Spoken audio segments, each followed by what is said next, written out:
Hello mga katabas, magandang araw po sa inyong lahat. Ngayon po ay ipapakita ko po sa inyo, i-share ko po sa inyo yung ginawa ko po ngayong project na office table. And hopefully po meron po kayong makuha ng idea at mayroon kayong matutunan and makatulong din po ako sa inyo, lalong-lalo na sa mga nagdi-DIY dyan. So alam ko, isang malaking bagay yung panonood lagi ng mga ganitong woodworking. So yun guys, maraming salamat at don't forget po to hit the subscribe button and be my subscriber. So tara guys mga katabas, let's go!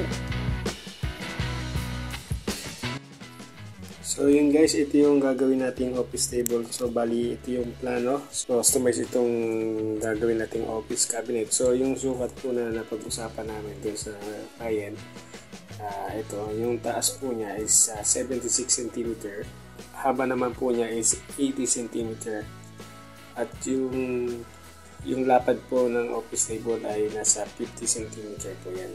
So dito may espasyo dito para sa pag-uupo. So meron tayong 50 cm dito.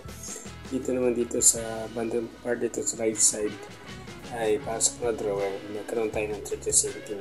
So bali itong ating office table ay meron tatlong drawers. So isa, dalawa, tatlo. So itong dalawa ito ay lagay ng mga folder files, at ito naman yung mga pencils ang maliliit na bagay na kailangan. So dito sa drawer na ito meron siyang lock dito. So and then ni-request din ng ating client na lagyan din po natin ng gulong itong kanilang office table dahil para hindi sila mahirapan na mag-usog at maglipat-lipat.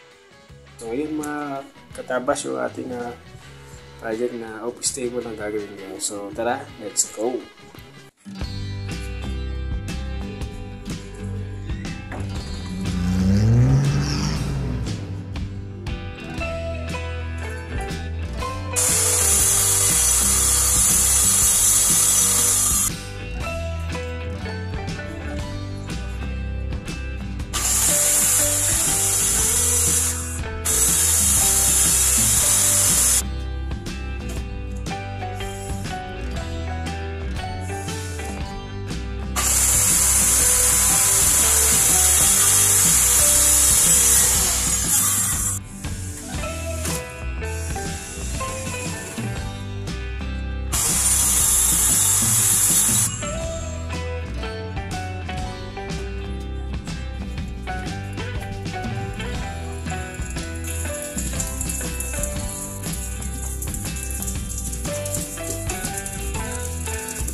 So yun guys, mga katabas, hanggang dito lang po muna, pero wag po kayo mag-alala dahil meron po itong part 2. Kaya so see you po sa ating part 2 sa paggagawa ng office table.